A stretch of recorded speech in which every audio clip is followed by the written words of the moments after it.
Olá, irmãos, bom dia, feliz sábado.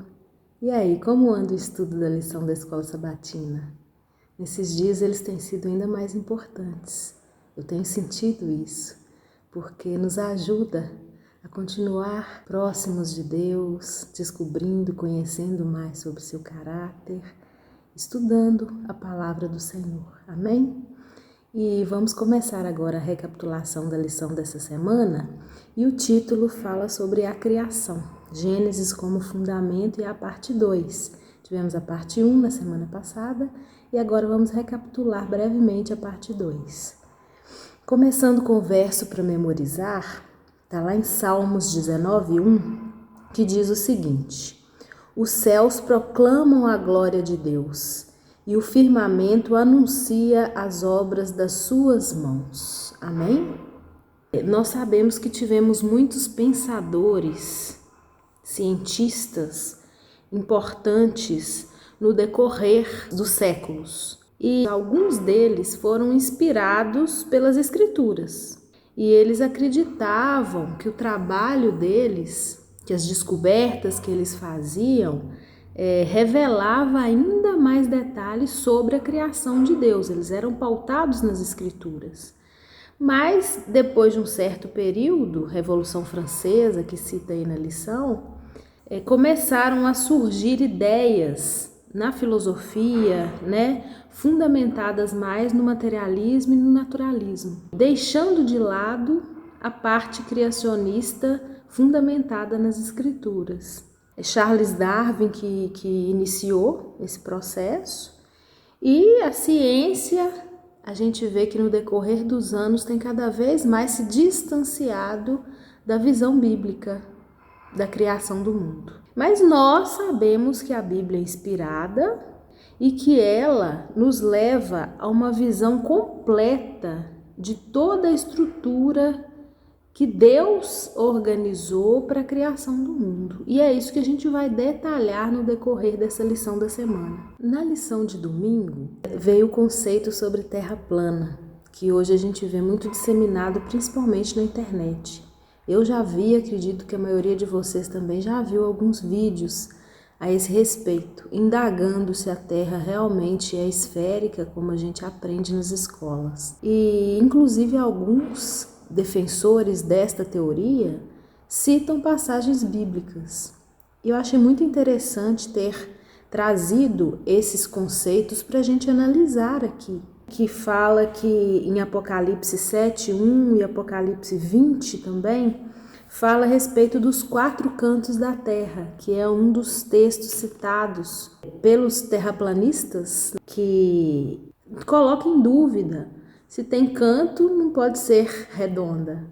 Mas a gente vê que isso é, na verdade, uma referência aos 4 pontos cardeais, norte, sul, leste e oeste, que é uma linguagem figurada que foi usada ali. E também em Jó a gente tem uns textos, e Isaías também, que fala sobre a terra suspensa no espaço, que é a forma como nós conhecemos hoje. E também fala, lá em Isaías, fala que ele é o que está assentado sobre a redondeza da terra. Então, refuta esses argumentos dos terraplanistas de que a Bíblia afirma que a terra é plana. E não é. Já aí na lição de segunda, a criação na literatura antiga traz um texto que foi encontrado pela arqueologia do Egito Antigo e do Oriente Próximo, que fala sobre histórias primitivas da criação e do dilúvio. E é interessante quando a gente lê esse texto aí, que tem algumas semelhanças sutis, mas as diferenças elas estão mais em destaque. A gente vê que nesse relato aí da epopeia de Atrahasis, o homem, ele foi criado para trabalhar para os deuses. O serviço difícil que os deuses não sabiam fazer, criaram o homem para que fizesse. Já em contraste com a criação do nosso Deus de Israel, o homem ele foi criado com propósito A terra foi criada para o homem e Deus, após a criação, ainda descansou junto com o homem. E a gente vê que o ser humano, ele é colocado em comunhão com o Deus Criador, no relato da criação. E isso lá no relato de Atrahasis, não existe isso. Lá fala que um Deus foi morto e que seu sangue foi misturado com argila para que o homem fosse criado. Então já começa uma criação em guerra, precisou de uma morte. Adão, ele foi criado de uma maneira íntima com o nosso Deus. Deus colocou as mãos no barro ali, moldou e criou com todo amor o primeiro homem, que é Adão. Não há sinal de conflito, de violência e de pecado no momento da criação. Então a gente vê que o relato bíblico ele é sublime.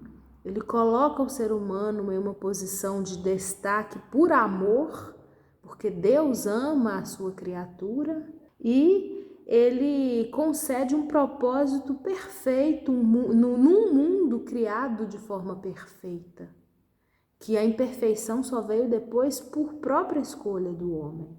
Ao serem encontrados esses relatos do Egito Antigo e do Oriente Próximo, foi levantada uma questão: se Moisés não teria escrito o relato da criação de Deus que consta na Bíblia, pautado nestas crenças pagãs que existiam naquela época. Quando a gente vai analisar os detalhes do relato de Moisés, como nos chama a atenção aí na lição de terça, a gente vê o cuidado que Deus teve ao inspirar Moisés para escrever, de justamente refutar esse mito, de que a criação foi realmente relatada conforme aconteceu e não com base em crenças pagãs.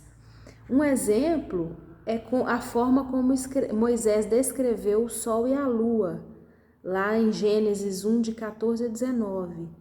Ele não escreveu esses nomes, sol e lua, justamente porque lá no Antigo Egito, essas denominações para o sol e lua remetiam a nomes de deuses. Então Deus quis desvincular justamente isso. Inspirou Moisés a escrever luzeiro maior e luzeiro menor, para não ter essa referência pagã na Bíblia. Outro exemplo que a gente vê aí foi como que Deus ele se envolveu profundamente na criação do ser humano, diferente do relato pagão. Já no relato de Deus foi uma criação planejada, uma criação feita com amor, onde Deus entregou o domínio do mundo, da terra, nas mãos do homem, e foi tudo de forma planejada.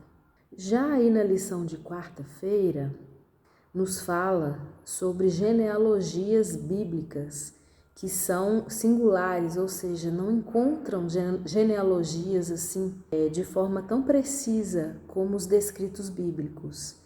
E são até conhecidas como cronogenealogias, por quê? Porque incluem o fator tempo, o que raramente acontece nas genealogias. Existe uma interligação entre o fator tempo e aquelas genealogias que são descritas. Porque comprovando que aquele período ali aconteceu aquilo de fato, existe uma ligação entre as gerações, colocando ali os números de anos que cada pessoa viveu e até quando que teve o filho, o ano em que foi gerado aquele determinado filho, e isso, se houver um estudo detalhado, encontra-se uma linha de tempo ali que não tem como desvincular, não tem como falar que aquilo é errado.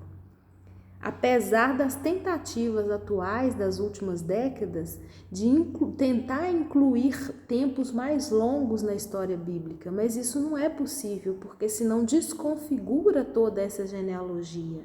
Então por aí a gente vê a perfeição e o cuidado de Deus de descrever aquelas genealogias que a gente muitas vezes não gosta de ler, né? Eu particularmente costumo pular essa parte da Bíblia, mas isso aqui me chamou a atenção, que aqueles tempos colocados ali, aqueles números de anos colocados de vida, que foi descrita ali em cada pessoa, em cada geração de filho, é justamente para refutar esta ideia de que o mundo foi criado há muitos bilhares de anos atrás. É para termos hoje esse documento comprovando o período em que o mundo foi criado.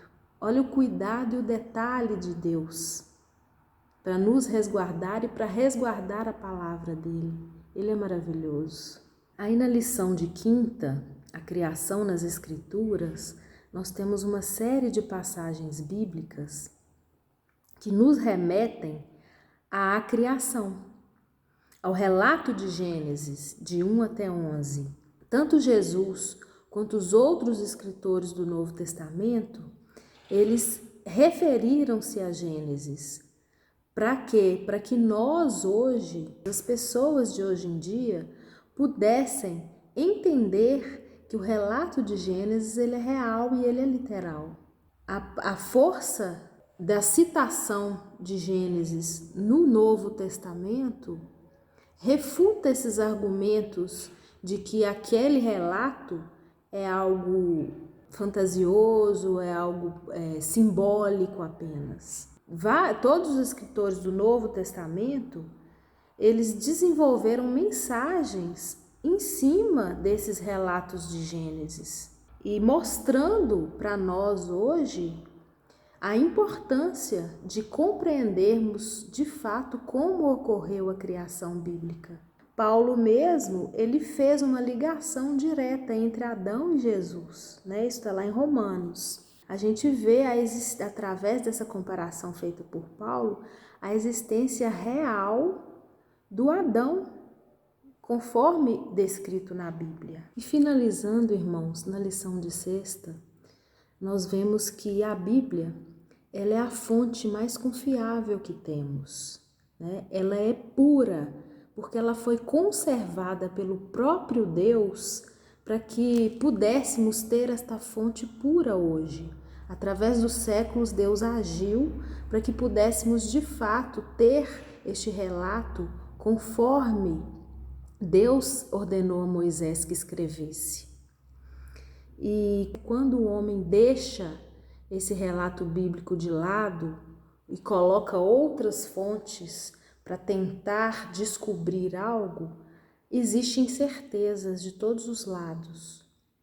E é totalmente importante nós aceitarmos e compreendermos que a Bíblia foi escrita de forma literal e real, porque a gente consegue entender por que nós fomos criados, por que nós existimos, que Deus nos deu um propósito neste mundo, que o pecado e a morte só aconteceram por nossa própria causa, por causa do ser humano, porque o ser humano desobedeceu à ordem de Deus.